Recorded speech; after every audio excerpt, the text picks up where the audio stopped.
Bonjour, alors dans cette vidéo, on va démarrer sur le cours sur le PGCD. Donc je vous invite à prendre votre polycope si vous avez pu l'imprimer, sinon vous suivez bien.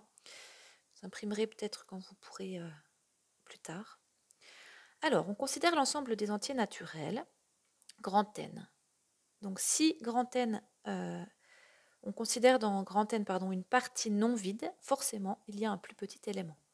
Puisque grand N commence à 0, 1, 2, 3, 4, etc. Si on prend une partie, on va forcément démarrer avec un premier nombre qui sera le plus petit élément. Et si on considère maintenant une partie non vide de grand N qui contient un nombre fini d'éléments, si cet ensemble n'est pas infini, eh bien il admettra un plus grand élément. Ça va nous servir dans la suite. Alors, définition du PGCD. Donc on considère dans l'ensemble des entiers naturels deux entiers, A et B, non nuls.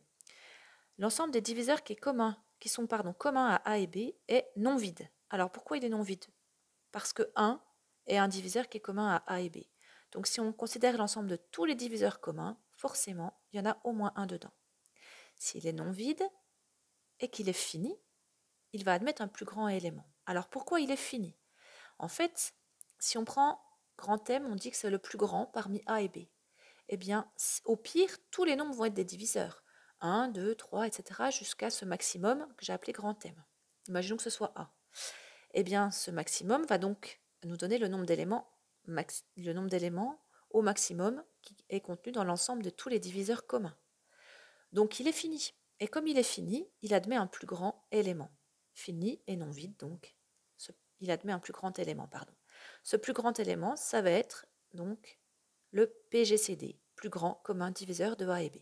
Alors, exemple, si vous prenez la liste des diviseurs de 44, 1, 2, 4, 11, 22, 44, pareil pour 68, vous constatez qu'on a 1, 2 et 4 comme diviseurs communs. Et donc, le plus grand diviseur commun, ça sera le nombre 4. Conclusion, le PGCD de 44 et de 68, c'est 4.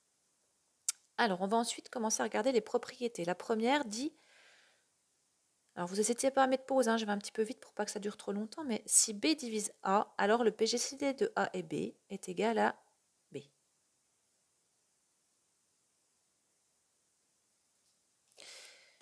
Ok, je l'ai réécrite ici et on va la démontrer. Donc, on considère A et B deux entiers, donc deux entiers non nuls. Vous mettez pause, vous les notez les démonstrations. Elles font partie de ce que vous devez savoir refaire, elles sont importantes, donc notez-les. Donc je considère deux entiers non nuls et on va dire que B est un diviseur de A. B divise A, mais B divise aussi B. Donc B est un diviseur commun à A et B. B est un diviseur qui est commun à A et B, et en fait c'est le plus grand puisqu'il n'y a pas de diviseur plus grand que B de B. Le plus grand des diviseurs de B, c'est B. Donc il n'existe pas de diviseur de B plus grand que B. Donc B est le plus grand diviseur commun à A et à B. C'est donc notre PGCD. Voilà pour cette première partie.